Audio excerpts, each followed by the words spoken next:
According to research by Korn Ferry, a leading global executive search and consulting firm with hundreds of thousands of executives assessed and thousands of CEOs placed, the number one predictor of executive success, number one, is learning agility, which they summarize as the ability to know what to do when you can't know what to do.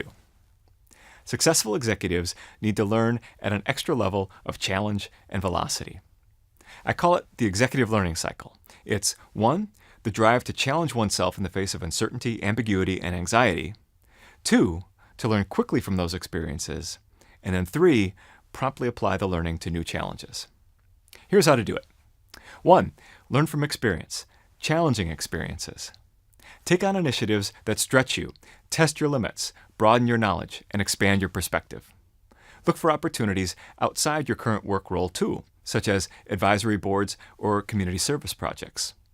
It's why senior executives routinely serve on boards of directors of other firms. 2, learn from anyone. Innovators really get this, and you should too. The artist Jack Nicholls said, "Every person I work with knows something better than me. My job is to listen long enough to find it and use it."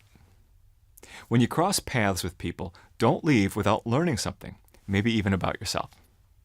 I coached a company general counsel we'll call Ben, who had a defining moment earlier in his career when he worked at a law firm. He was trying to make partner, and to show his work ethic, he was always last to leave the office. One night, a janitor said, "Can I talk to you?" Ben said, "Sure." The janitor said, "You've got to change your priorities. You're here late every night." He pointed to a picture on his desk of Ben's son and asked, "How often do you see your kid?" Ben shook his head, said not enough, and changed jobs. It was priceless advice that rescued him as a parent, a spouse, and a leader. 3, learn at multiple levels. John F. Kennedy said, "Leadership and learning are indispensable to each other." A good way to ensure you're learning what you need for the next level of responsibility is to keep learning beyond your current role.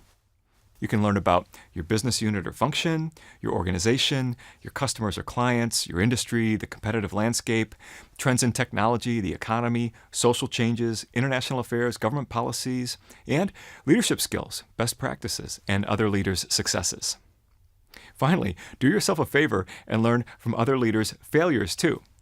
As Eleanor Roosevelt said, learn from other people's mistakes. You can't live long enough to make them all yourself. 4, set learning priorities and implement learning plans. Try this question. For you to succeed as a leader, what's the most important thing for you to learn next? The most important thing. Establish a focused, number one learning priority and create a plan. You can do it on a 6-month or 12-month cycle, whichever is best for you. Here's an example. Years ago, I spoke with Kevin Scherer while he was still CEO of Amgen, the giant pharmaceutical firm. He said, "I've got to listen better. I've got to give people more space." He had a plan. In fact, he started it on the day it was announced he would become CEO.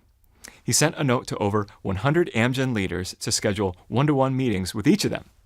He said he was there to listen and offered 5 questions as a starting point. What are the 5 most important things about Amgen we should be sure to preserve and why? What are the top 3 things we need to change and why? What do you most hope I do? What are you most concerned I might do?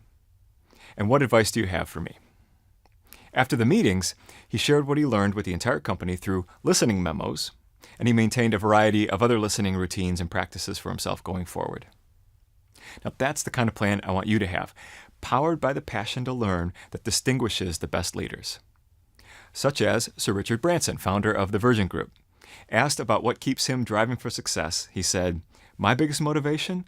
To keep challenging myself. Every day, I'm learning something new." For all executive leaders, that's great advice every day.